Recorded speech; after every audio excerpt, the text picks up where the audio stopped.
This is the Jimmy Anderson Show, the weekly report on Oregon State University basketball.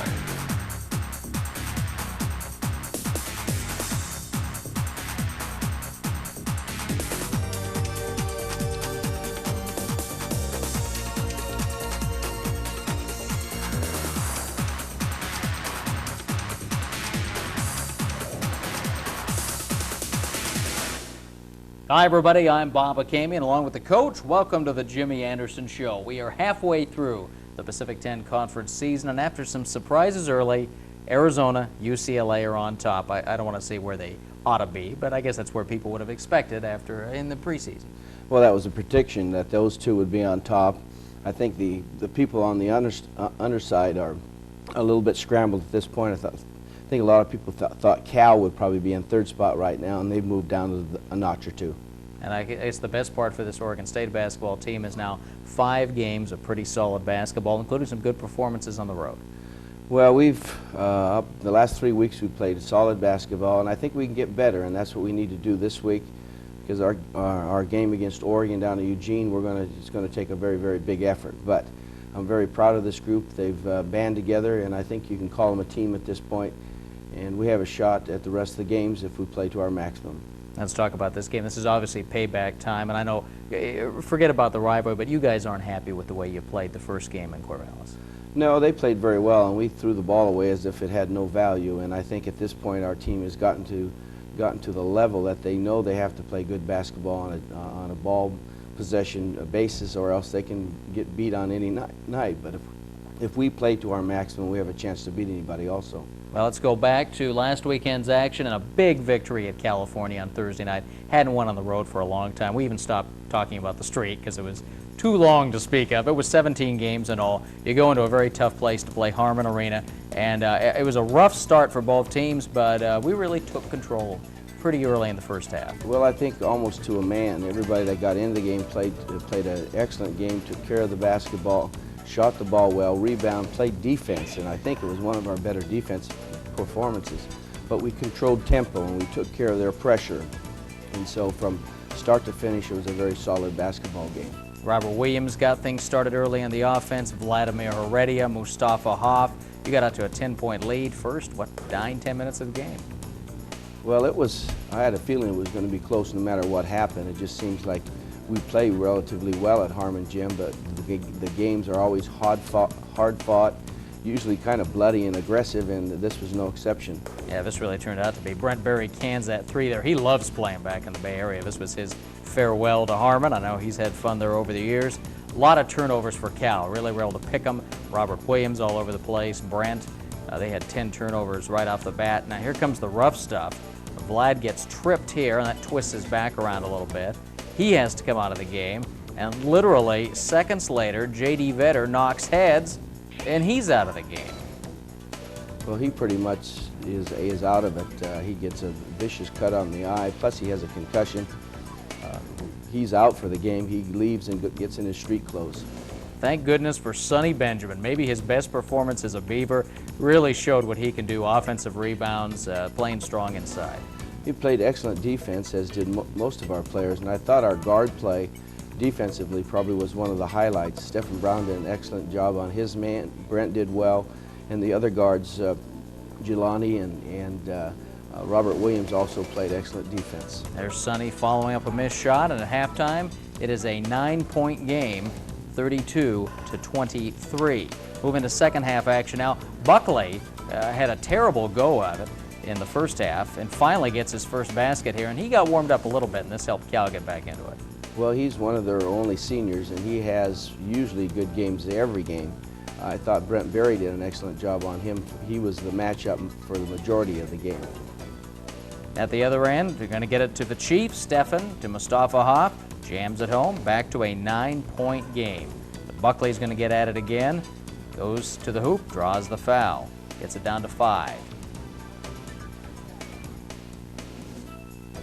Cal definitely coming at you late in the game. And after a block shot, Stephen's going to come to the hoop and score. This was a big play. Brent Berry flying back to get the block, and this ends up 2 on the other end. Well, we had an assist for almost every basket, and I think when you're playing basketball together as a group, you'll see that the assist factor really goes up, and this was one of our better assist games. See Brent finding the Chief, and he draws the foul. A lot of contact underneath. Three-point play opportunity here. But Cal's going to keep it close, and they're going to go back to that outside shooting, which they struggle with early. Then they go inside to Folks, and we're tied at 48. Now the outside stuff. Buckley for three. Garner will hit one, and now Cal is up for the first time, 56-55. On the road, this could be crumbling time, but not for this Beaver team. Well, we did have some foul trouble, and we had to do some substitution to prevent people fouling out early, and our substitutes really came to the front. And down the stretch, when things got tough, Beavs scored 10 straight. Brent Berry in transition. This one will beat pressure. This one will come in transition. And you score 10 straight down the stretch, and this puts the game away. I think Brent and Stephen Brown look for each other, and every once in a while you'll see somebody streaking, and usually Stephen Brown is the end of a nice long pass. One more with emphasis, and it is done. 76-67. Beavers win at Harmon, and that's always a fun thing to do, playing in that little hat box. It's going to be funny when they rebuild it here in a year or so. It's not going to be the same. They're going to put some extra seats in there, and it's not going to quite have that atmosphere, is it? Well, I'm sure if they pack it, it'll still be pretty rowdy. There's your final numbers for the game. Look at the free throws. A lot of fouls in that game, and it was nice to get to the line and knock them down. Chief has 24 and 7. Brent, a great all-around game. Vladimir Heredia in and out with his back spasms. Still 14 and 10, and even more stats we didn't mention. Robert Williams, 31 hard minutes. Sonny Benjamin, again, his first major outing, 17 minutes, 6 points, 4 rebounds. Very good defense. That's what you want to see, the total team effort. Well, as I alluded to earlier, I think everybody that got on the floor had a positive factor in the game.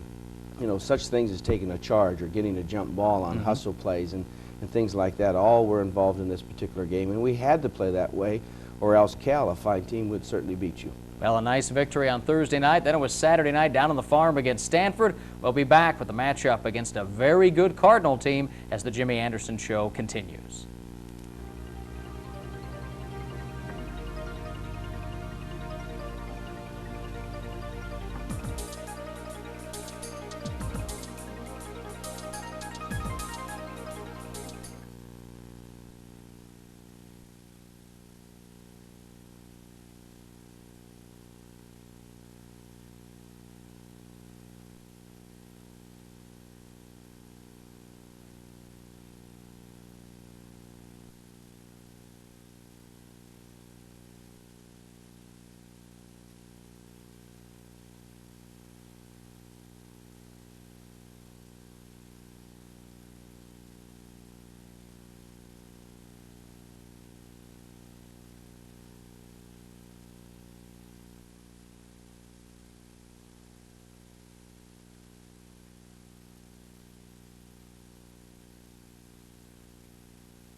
Welcome back. I don't think there's any doubt that Stanford is for real this year. They got that early win against Virginia on the road. They're 15 and 3 now, and it's a great combination of youth, experience, speed, size, and a fine coach in Mike Montgomery.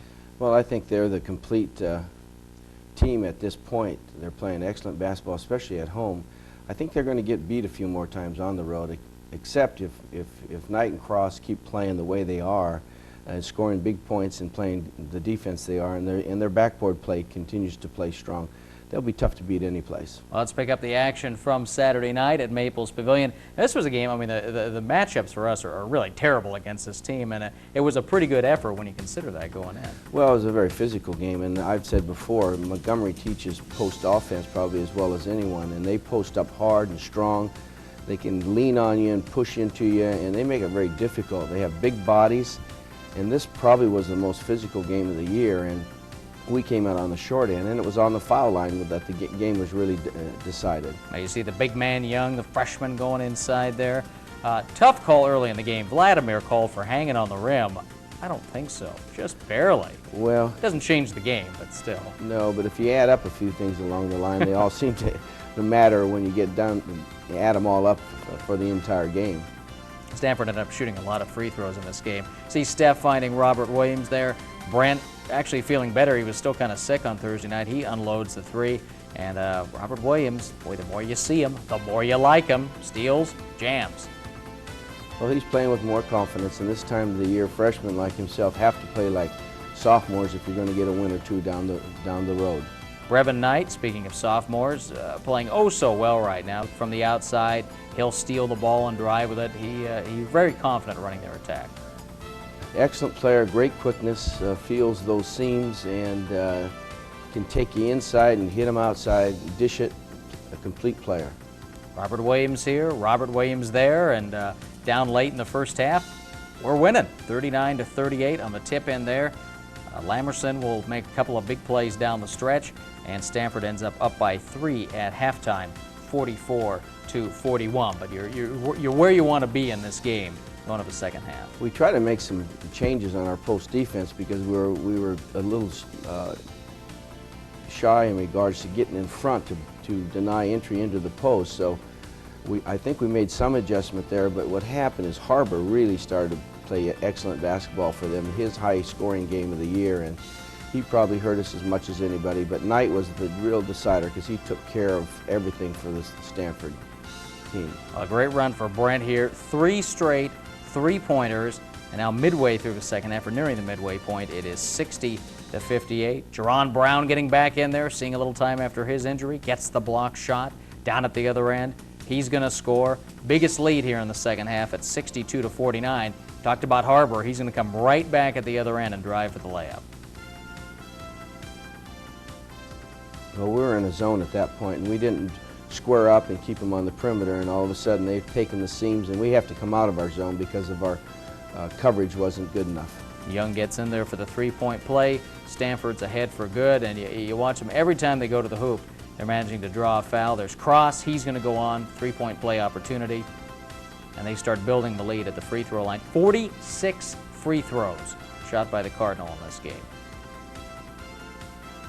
Stephen Brown gets one back there. Draws the foul. He'll go to the line. JB will follow one out. But Stanford is going to pull ahead with the free throws, and we get behind a little bit, start taking that outside shot, and it's not enough to get back into it. Well, we foul too. Usually at the end of the game when you're trying to catch up, you're going to foul a little bit more. But in essence, the game was very, very physical on the inside play, and that pretty much took us out of our offense. And you see the rebounding margin. Stanford does control the boards and shot the ball pretty well too, 55%, winning by a score of 95-82. Top individuals, we spread it around pretty well.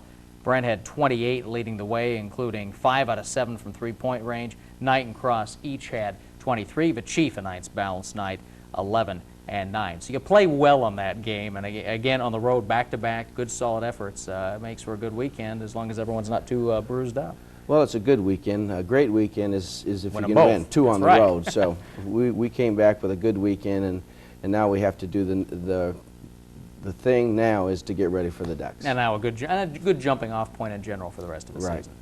It is revenge time now for all of the rivalries as we begin the second half of conference play. When we come back, Stephen Brown is in the house to talk about the Ducks, talk about how he gets ready for every Beaver game. Stay with us.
Stephen Brown with us, the senior guard from Ventura, California. Missed the first 3 games this season, and I didn't see you miss a day of practice, a single game. I mean, you were out there and you were ready to go all the time, and I'm sure you couldn't wait to finally get out there in December. Yeah, that's true. There was times like where Coach had to get on me a lot to stay intense and make sure I came out ready to play every time in practice because, I mean, there seems to be times, I mean, every athlete will have it when you're not playing in a game situation that you're going to slack off in practice. But there was times I slacked off, but it's good that we got a good coaching staff, and all the time they stayed after me and behind me telling me my day had come as long as I took care of my business in the classroom. And certainly that was worth the wait now to get him and Robert out there and Brent at his forward spot. I mean, that's really the combo you've been looking to see. Well, this is the group right now that I think plays the best basketball together. They play unselfishly and they play hard, and I think they know each other's moves and strengths and weaknesses, so they complement each other. And right now, this is a pretty solid group that we are starting with. Now, I remember when you came in here last year, just from the junior college ranks, you made a pretty instant connection with Brant, and you two seem to know where each other are on the court, and even more so this year. Well, what's behind all that? I think it's pretty much that me and Brent can do a lot of the same things. Like Coach always says, as long as me and Brent be cutters and slashers without the ball, that there's not too many guys in the conference that can stick us one-on-one, as long as we're moving all the time. But there'd be tendencies where I find myself be standing still, and that makes defense easier to guard me. But once I'm moving and cutting, like Coach always tells me to, I'm usually open most of the time. But I mean, with Brent and myself, I mean, we lead the team in assists, and we like look for each other a lot because we pretty much know each other's thinking, and we like know the game pretty good. So that just helps us a lot.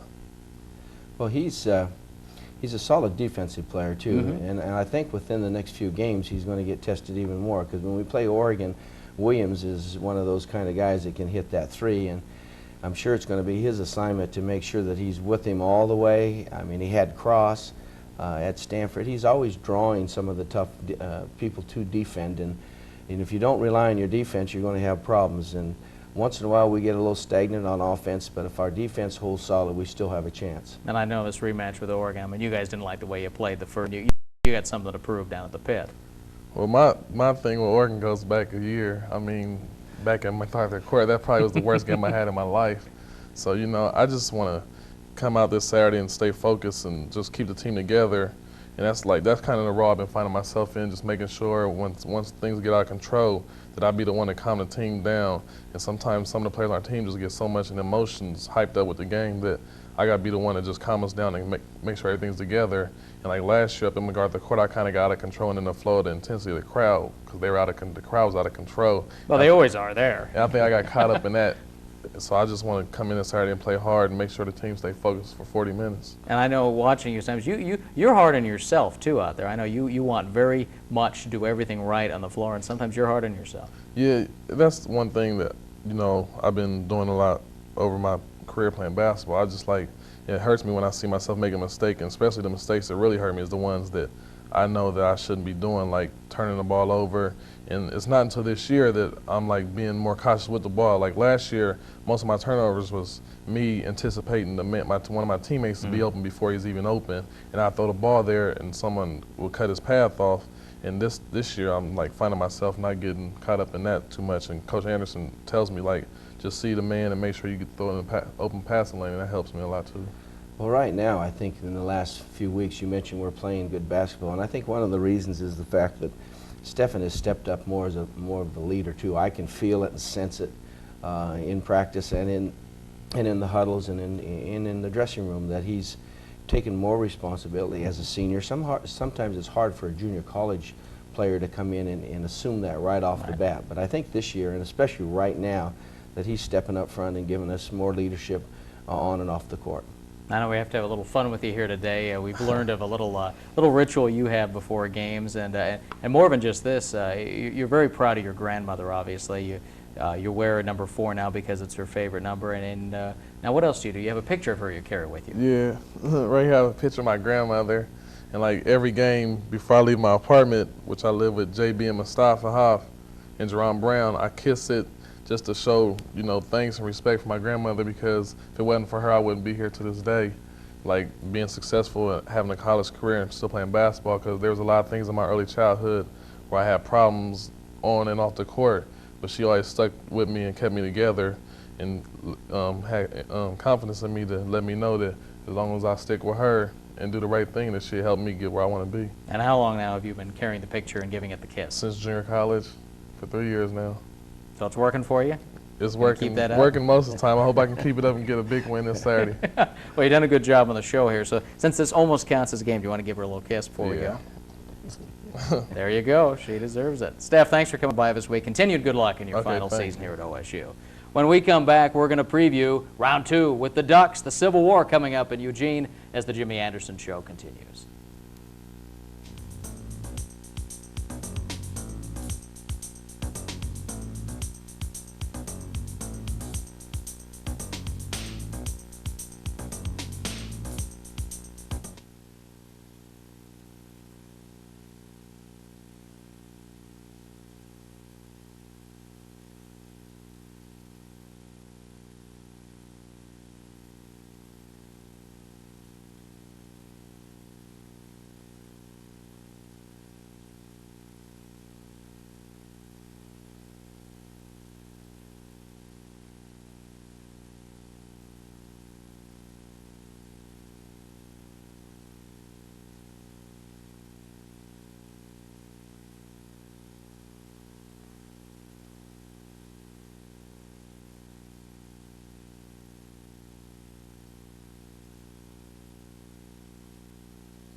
Another trip to Mac Court, another year for you. You've been there so many times over the years as player, assistant, scout, coach, head coach.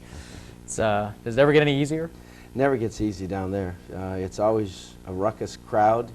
It's always a hard-fought game. It's always usually coming down to the last ball possession one way or the other. And a lot of aggressive play.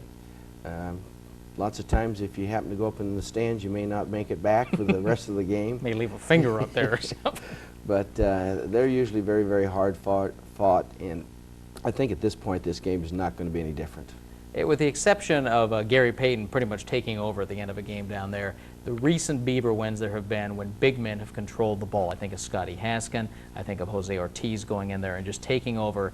And this year, is it the same matter? If our big men do perform well and play the defense, that's going to give us the opportunity? Well, I think the matchups are very important. Potter and Mustafa Hoff usually battle nose to nose, but Wilkins is a key for them, and Williams shooting on the perimeter is a key. So they got 3 players that we have to somehow control and then not let their other players, and they have abundance of them because they substitute with numbers. We can't let anybody else get carried away and have great nights. But if we control those 3 and then play our game, a lot of times the last couple games they've controlled us, and we need to go in there and maybe control ourselves a little bit and not let their defense or their pressure or their fans get to us. We just need to play very, very good basketball. Well, to get a look inside the Duck attack, let's go to assistant coach Andy McCloskey now with the videotape. Today, as we prepare for the University of Oregon, we're going to show the University of Oregon's early offense. In this particular game, it's a play that was run against George Washington in the championship of the Far West Classic. On the monitor here, you can see Jordy Lydon with the ball, Henry Madden in a ball reversal position at the top of the key, and he'll reverse the ball to the right side over here with Darryl Parker. The low post player, as the ball is reversed through the top, will try to go box to box and position himself in the low box in a situation where they're pretty much 4 out and 1 in, and the floor spread a great deal. After the pass is made from Henry Madden to Daryl Parker, Jordy Lydon will come into the interior in here and set a back screen on Henry Madden. He'll go into the low post area and receive the pass. If the play were to continue, Jordy would then step out as his man helps and look for a shot at the top of the key. Now, as we roll the tape, you'll see that Henry Madden gets the ball and finishes in the interior. To deny the University of Oregon the use of this particular play, we need to get great pressure on the basketball at all times. When the man at the top of the keys, man releases the ball and goes to the wing, you need to make sure that we're back and avoiding the screen. And then in the low post area, we need to make sure that as the man goes box to box, that we're fronting him, not standing too much so they have the overhead pass when there's very limited help side defense. And a lot of it really is don't let Kenya Wilkins dictate the game. Even though we talked about the big man, obviously their guards had the big advantage in the first encounter. Well, their guards had excellent games, and they usually do. When Oregon's playing well, which has been for most of the year, those two players have been the focal point of scoring and defense. And they're big people. They have about 4 or 5 that they rotate, and they keep fresh troops in there, and they're aggressive. And if you let yourself get pushed around, they'll push you around. So you got to hold your own and play clean basketball, but play very aggressive. Well, it's time to pack the pit once again. We'll see you at MacArthur Court Saturday afternoon at 3 o'clock, and we'll be back here next week to talk about it on the next edition of The Jimmy Anderson Show.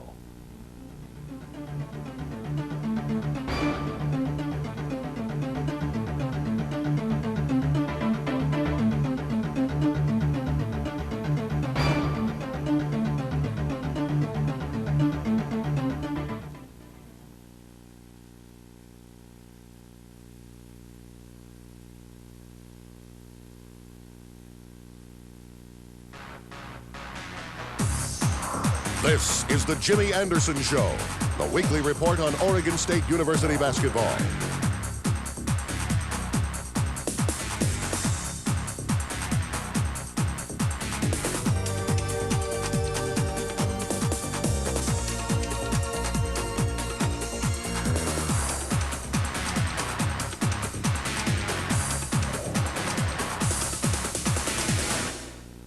Hi, everybody. I'm Bob Akamian, along with the coach. Welcome to the Jimmy Anderson Show. We speak Oregon State basketball every week right here. The Washington schools coming to visit this weekend. Rematch of a couple of interesting games up north. Kind of the turning point of the season after the game in Seattle. I know you weren't happy with. This team played very well in Pullman. I know you're looking forward to the rematches. Well, we're looking forward to both rematches. It's kind of like sweet revenge, we hope. We hope the preparation and improvement we've made since that time will enable us to get a couple good home victories. Now, obviously, you'd made a nice run since then, and it ended up with a bit of a stumble this past Saturday against the Ducks. That game has to be most frustrating because a lot of the mistakes that Oregon took advantage of the first meeting came up again. Usually in a rematch, you learn from your mistakes.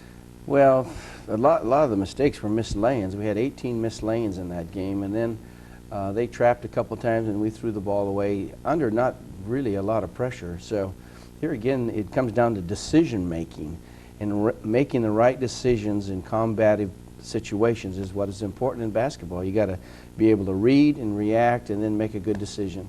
Before the game at Matt Court, I know the University of Oregon made you a nice presentation of what you said was a nice set of bookends they gave you. Well, it was crystal glass is what it was. It's I can't remember. Everybody gets on me for not remembering the best brand there is in crystal glass, but they are beautiful bookends, and I certainly do appreciate that on behalf of my wife Fifi. It's a you know, coming from the Ducks, it's a little special, but. Yeah, it's kind of fitting for your last trip through Matt Court, and they said you've taken enough from Matt Court over the years, but it was a nice gesture from the university. I'd just as soon, in a nice way, give those back and get a win, but since we didn't get the win, that's a very nice gesture on their part. All right, well, let's get it over with. The highlights from last Saturday at Matt Court. They've been selling it out now for the past couple of months. Brent Berry and Mustafa Hoff anxious to get in there and do a little damage, and ironically, they were the two guys who were really held under control by the U of O. Early on, it's a track meet, back and forth. Robert Williams, Vlad Heredia. It was layup city the first 5 minutes. Well, even in this period of time, we missed 5 or 6 lay-ins, and we had good opportunities. But here again, Oregon was playing very, very good basketball, and we couldn't stop them on the other end. So it just became a game of lay-ins for a good period of time. You see Vlad Heredia jamming at home, and Robert Williams gliding to the hoop again. Those two back-to-back. Steph Brown dishing out the assists. And it was a draw out of the first time out. Oregon hanging on to a 1-point lead. It also was ugly at times. You see the turnover, but Potter cannot convert on the other end. Well, there's a 2-time on the far side, and we just coughed the ball up. It's just a bad decision. We can't strand the double team, and we did. We actually lucked out of it because they fouled us by missing the free throw. I mean the lay-in. So. Saw way too much of this during the game. Runyon hits a little turnaround there. They were able to penetrate the defense. Well, Runyon again. When you get the ball that low, you got a good chance of scoring or getting fouled. So our defense with post this year has been good at times, but all in all, we just aren't good at denying post entry, and that's what we need to really improve on. Good block there by Vladimir Heredia. It is, however, called a foul, and Sillers ends up at the free throw line. Potter hustling, gets the turnover. He also gets hit with a technical there as he hangs on the rim. That resulted in a couple of free throws. Stephen Brown going the other way, trying to keep it close before the half. Now Madden at the other end. He's always played well against us. Follows it up, puts it up and in. Well, there's an example of not checking off the board strong. We get pushed a little bit. You can see it on the film, but a slight push and they get the rebound put back. That's a no-no in basketball. J.D. Vetter hits a couple of three-pointers, keeps it within 10 points, but Potter again inside on the alley-oop. They got about 3 of those, and that's just a simple little back pick that we practiced all week on, and they didn't get it once all week, and then when they get in the game, they get 4 or 5. It was interesting in the first half, Orlando Williams, the big outside scorer, held scoreless. And that's good, but the bad news is they did get the ball inside enough to take a 15-point lead at the break. Well, the bad news is Chief Mustafa Hoff was scoreless too, so you take 2 of the leading scorers in the Pac-10 and go blank each half, it's not helping either side. 15-point margin at halftime. Looked like we were going to get something going early in the second half. Brent to Heredia, and then Chief will follow up with his first points here.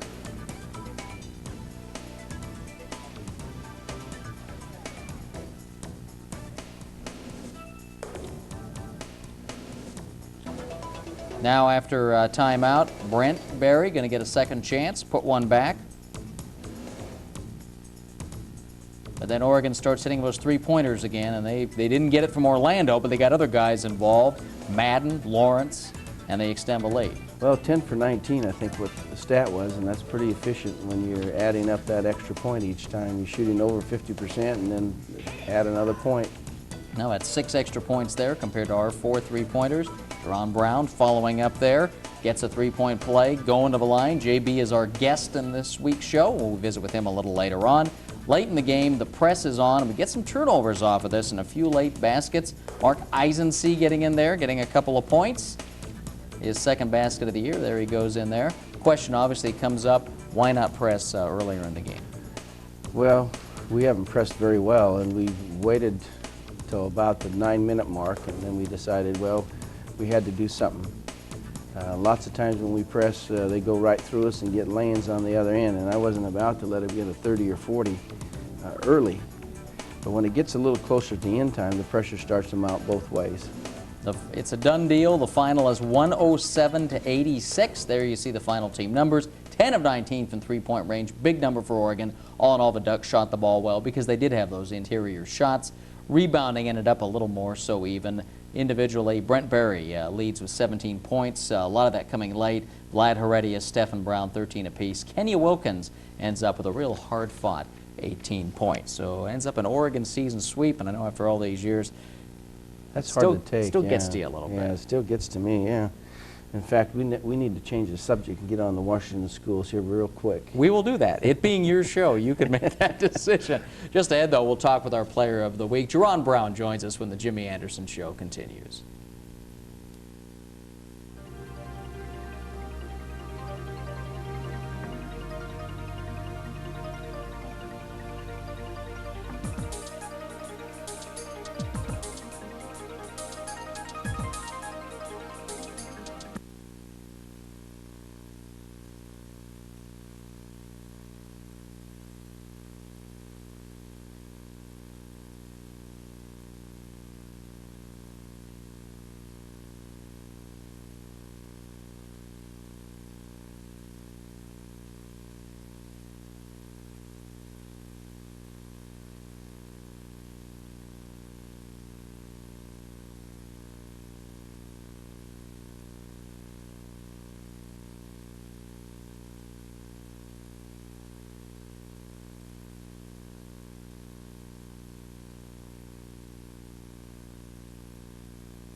It's hard to believe that Jerron Brown's just a sophomore now. After taking the redshirt year, you had to play a lot of games last year, and I know we talked to guys who saw so many minutes last year who managed to avoid the injuries.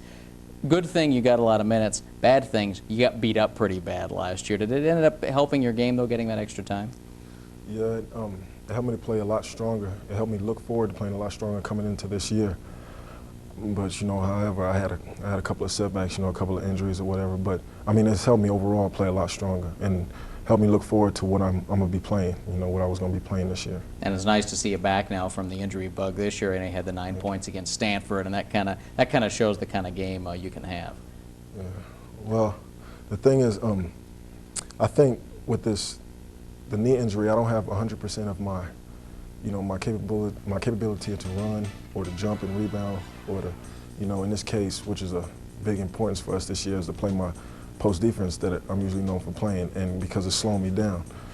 First of all, with the knee brace being so heavy, and just the problems in my knee, you know, the inside of my confidence. Confidence. When you have a knee injury, being a recipient of an operation myself, when you start getting back, rehabbing, whether it's just, in his case, stretching ligaments and the knee becomes a little loose and now you got to wait for it to tighten up and then put a brace on. Confidence in that knee is really one of the major things that you have to get back, because you favor it. When you favor it, you can't move like you originally can move. You can't pivot and you can't jump and you can't really brace down when people are pushing you. So I just wait for a little more time, but JB's getting better all the time. He's got a bright future ahead of him. And clearly, I mean, you're playing your best ball this year now since you came back. Yeah, I'm playing more confident. I think that's what it is. Because with that 1 year with the red shirt, and then last year playing, you know, having the role to start as the, you know, center for coach, it's just my confidence was built a lot last year, and it helped me go into this year with a lot of confidence playing against other postmen in the league. Tell me about on the trip up to Washington. Again, the Washington State game was such a turnaround. What clicked? Obviously, Coach got on you guys pretty hard on that Friday practice, but what clicked between all of you that made things come together in Pullman? Well, I didn't make that trip. That was the trip I had to stay home, and I had to get. Oh, that's when you were having the work done, huh? He was having the work done, so he didn't get. He didn't get blessed with that practice. He's probably heard rumors about it a little bit. But obviously, you come back. I mean, you get back with the team, and there's a lot more unity out there of purpose. I tell you, we come out, all my teammates, we come out ready to play. We don't come out ready to stay focused for 40 minutes. We always come out ready to play, but our problem is we'll be focused off and on. You know, we'll be focused for the first 5 minutes of the first half, and then there's little spurts where we're not focused, you know, running our offense, playing the necessary defense that we need to play. And it's part of being focused the whole game. And then, I mean, if we had a chance to go back and play half the games that we had this year and we lost by like maybe 2 or 3, we could have pulled them out, because we just, in the time when we needed to, you know, lock down and be focused, we just snapped. Nobody was really focused. Now this week, are you going to introduce Mr. Hendrickson to JB a little more so? Well, he'll get as part of anybody on the front line, because Jerron can defense people of different sizes because he has the agility. And I will challenge JB right now, because I think his future is really ahead of him. The stronger he gets, the more experience he gets, and how hard he works and how good he wants to be is going to make a big difference in his life and his success, because I think potentially he has a chance to be an outstanding basketball player. He's just touching the surface right now, in my estimation. And so he has to do all these other things now in preparation for the future. And he's got 2 good years left at Oregon State, and even after that, if he does the necessary learning along the way, he has a chance even after that. Now you've been on campus a couple of years now. Tell us about what you're majoring in, what you're interested in as a career. Well, my major is child psychology. I like working with children, and I look forward to, when I graduate, hopefully, you know, moving on in that field and, you know, being able to work with children, whether it be in daycares or just, you know, home environment, whatever I can do to help children adolescents cope with, you know, the problems of adolescents today, for instance, social problems and things like that. Just be able to talk to them and let them know that I've been through it and I can help them. I can tell them, you know, things they need to do to move on, you know, to proceed in life. Jerron Brown, sophomore center, thanks for coming in this week, and continued good luck recovering from that knee. All right, thank you. We'll get you back 100% by the end of the year. Just ahead, we're going to have our special guest this week, George Raveling. Used to be a coach at Southern Cal, now a television commentator with a lot more ahead of him, even as he closes the door on another career. Stay with us as the Jimmy Anderson Show continues. People you work with the game itself, and the game rewards you in many ways, and when you start to make that divorce, it plays psychological games with you.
George Raveling, a familiar name, was back on the Northwest this past week. He was the color commentator for our broadcast on Raycom. George, of course, retiring from the University of Southern California this fall after a near-fatal auto accident. Fortunately, he's recovering and can enjoy a second career. He hasn't decided what that career is yet, but we sat down this past week and talked about him giving up coaching and looking ahead in his own future.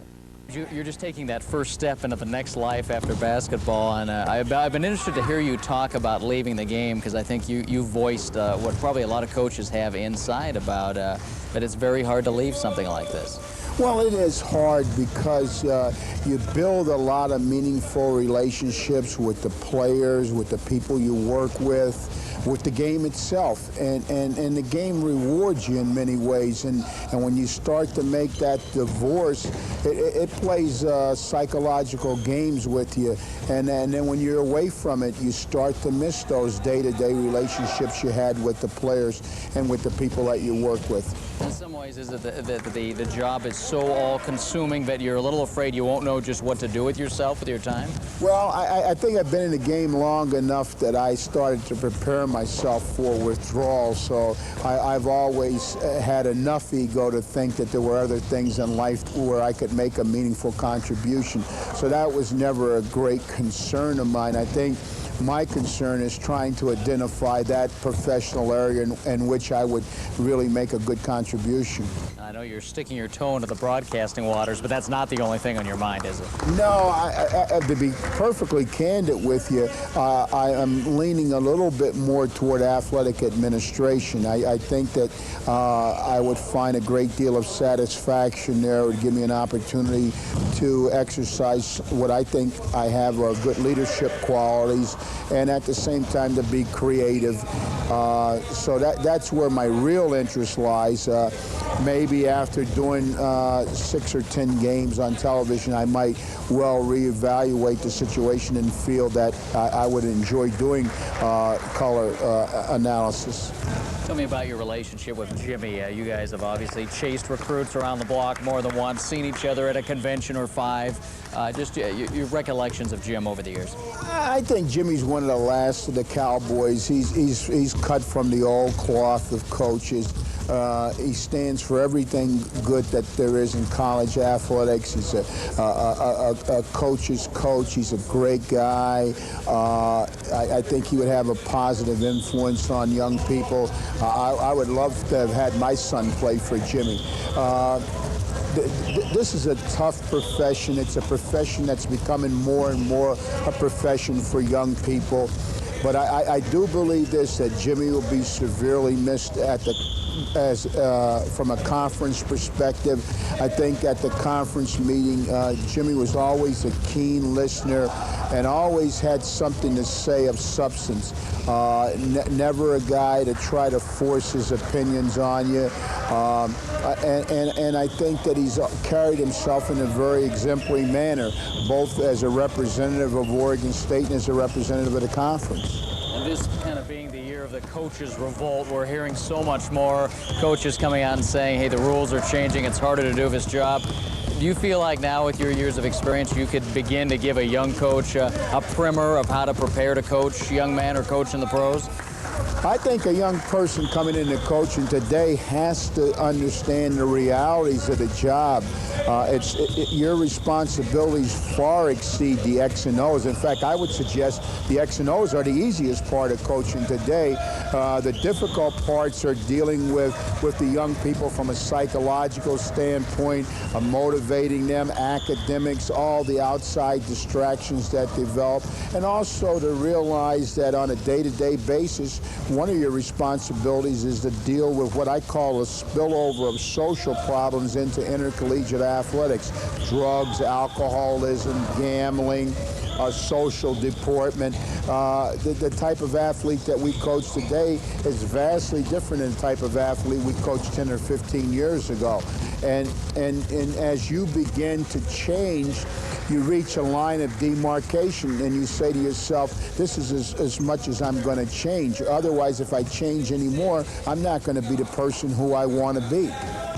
Always interesting to hear from George Raveling, and certainly he can be freer to share his opinions. Now, where can he have the best influence? There's talk about him being president of the Basketball Coaches Association, an athletic director, perhaps an NCAA post, perhaps a media commentator. Where would he have the most influence? Well, I think, you know, when you're on TV and you're able to say the things that are necessary for change, constructive change, I think you have a big impact not only on the profession itself but on the country.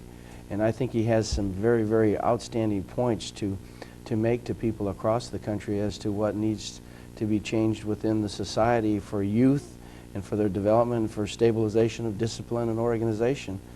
And so I would like to see him stay in some facet of television work so he can reach a larger group, but also I think at the national level he can do things to influence change in regards to unjust rules that we do have, and there are some on the books, and make changes that are going to be better for the future. Now, did you get to watch the tape of him calling our game the other day?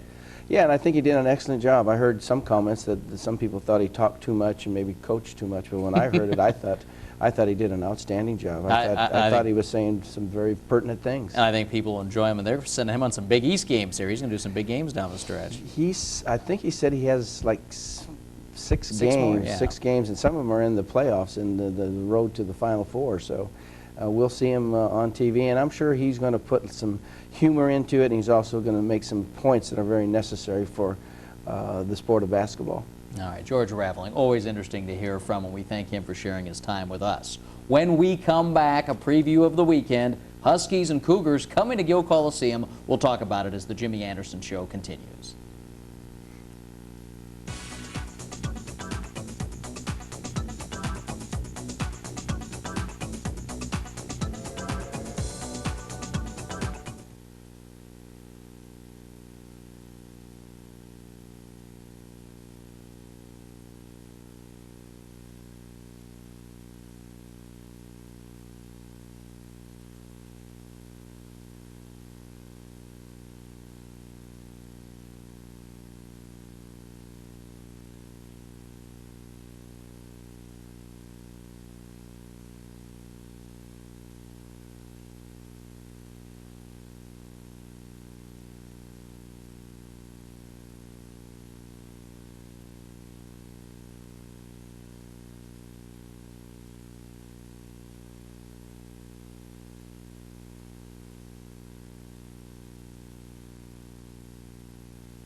Well, our neighbors to the north coming to visit this week, and let's talk about the Washington Huskies first. That's the Saturday Okay. game. Obviously, a rematch of a game where nothing went right up in Seattle, and I know this is a team you want another crack at. Well, the first half we played even, and we actually played excellent basketball in reviewing the tape. And then the second half, it was just almost like, where did this come from? Team come from out of a junior college someplace, and they took us to task and they beat us quite handily. And we'd like to get some paybacks. I think our players feel at this point that they're a good team, they're a solid team, but if we play the way we're capable of playing and play it proper for 40 minutes, that we have a good chance to win here in Corvallis. And of course, at their best, the Huskies, a very active squad. We saw that the first time around. Let's get a scouting report on Washington now from assistant coach Larry Harris. Okay, we're going to go over one of Washington's plays that they like to run, and hopefully you'll see that in the game we play them now. Call this America's play, and what they do is they like to screen across at the bottom wing, having a point guard dribble down to the wing, looking for this guard coming across, trying to post him up. Once that doesn't happen, the two top guys come together and set a double screen for this man coming off. They don't have that, then they look to swing across. Other postman comes to the block. Postman steps across. And if you look, they have 3 out, 2 in, and they like to run motion. Now, the Cougars. This was a 2-point game up in Pullman the first time around. Cougars love to move the ball, get inside with it, but we got something going in the first half here. Remember this play, end of the first half? Stephan puts it in the can, and that really lit things up. Well, that closed the gap. We were still behind, but we adjusted our attack against their pressure, didn't turn the ball over, and so we took it right down to the last shot. Hendrickson, of course, had 25. He's all over the place. You got to shut him down. End of the game there, we got a couple of cracks at winning it, and you can't ask for more than that on the road. Second time around, again, Hendrickson, you have to contain him because he's going to get rebounds. He's going to get second opportunities.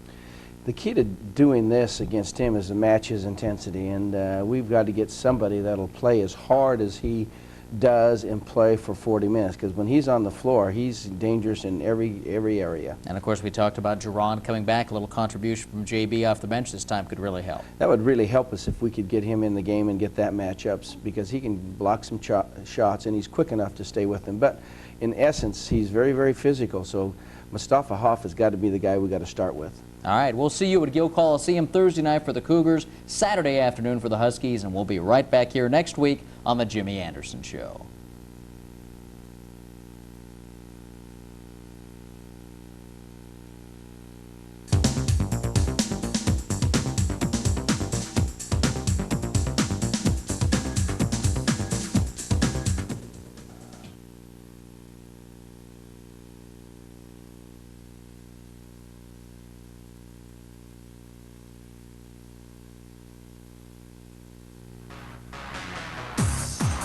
This is the Jimmy Anderson Show, the weekly report on Oregon State University basketball.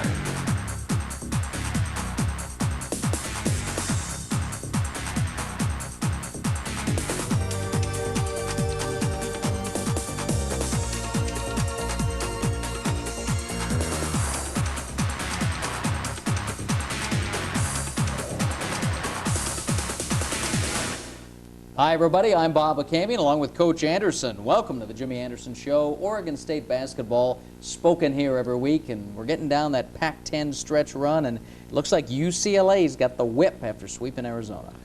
Well, actually, that was a tremendous game on Sunday, and UCLA pretty much, as I see it from this angle right now, they've cinched the Pac-10 title. Unless something really weird happens in the next 5 to 6 games, I think they got the championship wrapped up and a good seed for the NCAA. The Bruins really taking care of themselves. Of course, now we've got to face Arizona Thursday night, first game out of the chute. After that defeat on Sunday, it's going to be your last trip down to the desert, and then you see Arizona State, a team that we beat up here earlier in the year. And can you take some of that magic back down there against the Devils? Well, we're hoping to, but I'm sure they want some sweet revenge on us. We hear the weather's going to be nice, and that's probably the only part that we'll like about the trip, because both schools are very, very talented, and they play very well at home. They have a lot at stake because there's other teams still in our conference trying to chase them, such as Oregon and Washington State.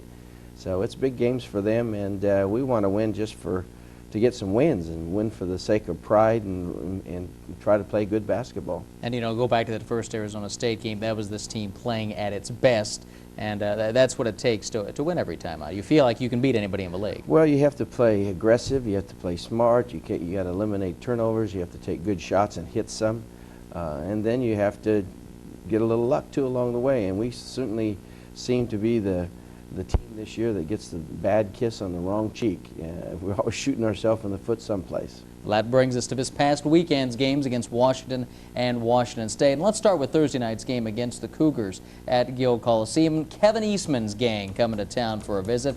And this was a game where you need a little more defense because the Cougars managed to keep you at arm's length a lot of the night. Well, they scored a lot of points, and when they shoot the percentage that they did, almost 60%, you know your defense isn't up to snuff. So we did some things very, very well, but their quickness and their ability to perform in crunch time, especially Hendrickson, was a real thorn in our side. Well, you always got to watch for this guy. Now here's Mustafa Hoff getting things going with a couple of layups early on. Then off the steal, Stephen Brown gets things started at the other end. This doesn't lead to a hoop, but very aggressive right away. Well, it's actually a very, very competitive game, and it comes down to the competition at its best, and they played very well on the road. I think this is one of their best games of the year, and then they go down to Oregon in a couple of games, and they kicked the Oregon team pretty darn bad. Yeah, win big down there. That was a huge victory for the Cougs. So there you see Tavares Mack on the layup. Young star rising quickly, played much better than the first game up in Pullman. That kind of reflected our defense. We were trailing on the play, and they get a lay-in. Jamal Fontaine scoring. Now we come back to the other end, and here's your Brent highlight of the week. That'll go on his senior reel.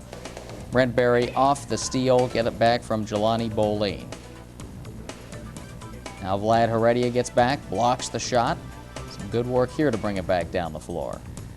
A little bit too fancy there for Vlad to handle. A good jump stop would have been more efficient in my estimation. He got up 9, and then the Cougs come back to make it a little close. We got down 9 and then got back before the half, but Hendrickson is always there. The dunk, the jumper, he can score from a lot of different places. Well, they have enough talent and enough floor positions that if you get lax in your defense on the perimeter, they get you on the inside, and then all of a sudden you're lax on the outside, they hit threes. And they play excellent defense. They're a very good team. Mack from Fontaine. It was a 7-point lead at the half. That made it 11. Now here's Mack getting up, blocking a couple of shots. And the Cougs end up coming down with the ball there. Now the Chiefs going to follow it up. Put one back in the hole. Mustafa trying to take over here, and he helps lead a little charge. Well, he had a good game. His plus value was in the 20s, and that's what you look for from your seniors and your best players. See him come up with the steal there, stopping a Cougar attempt. Now the Brown brothers get down to business. Stephen and Jerron back-to-back baskets. This makes it a 5-point game again.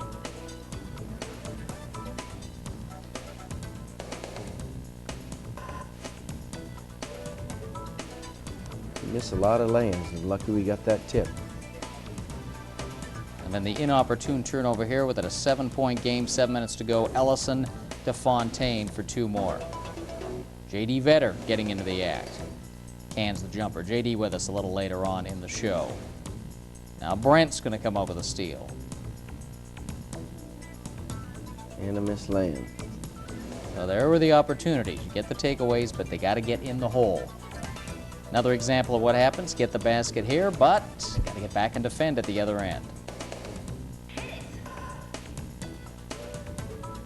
Well, we were behind. We were trying to get into our press, and they just broke the press very, very quickly. And pretty soon they're shooting and laying on the other end. Here's another one for the Brent reel. Somehow that one goes in off the steal. Pretty much stayed the whole final 10 minutes, a 5-7, 9-point game, back and forth. And you talked about him hitting the threes. There's Antrim when they need it. Bingo. And that was a big hoop for them because we were just making a rush, and that kind of shut the fans up and shut us up pretty good too. And then the closest you get the rest of the way with 38 seconds left. Steph with a layup. Got it down to 3, but Cougs hit their free throws. 13 of 14 in the final minute and a half from the free throw line.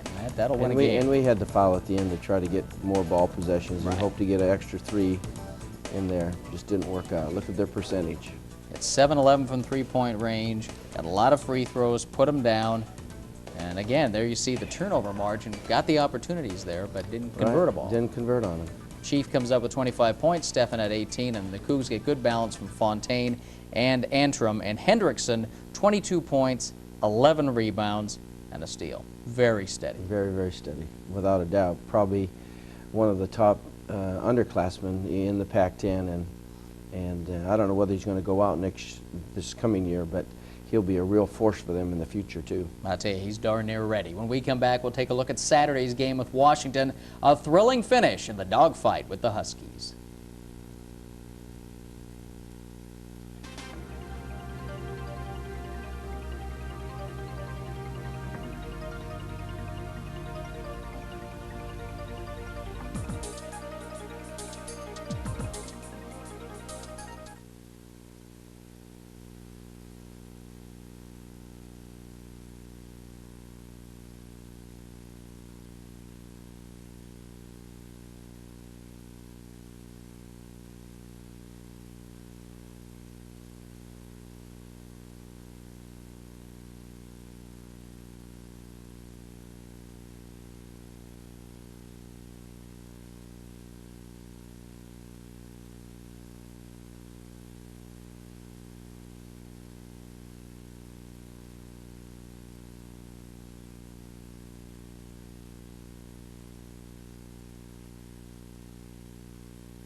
Saturday afternoon, it was Bob Bender's gang of Huskies coming into Gill Coliseum, and boy, they were banged up, guys out of action. They got a suspension right now, and they played a real frisky game and messed it up just enough to keep it much closer than you would have liked.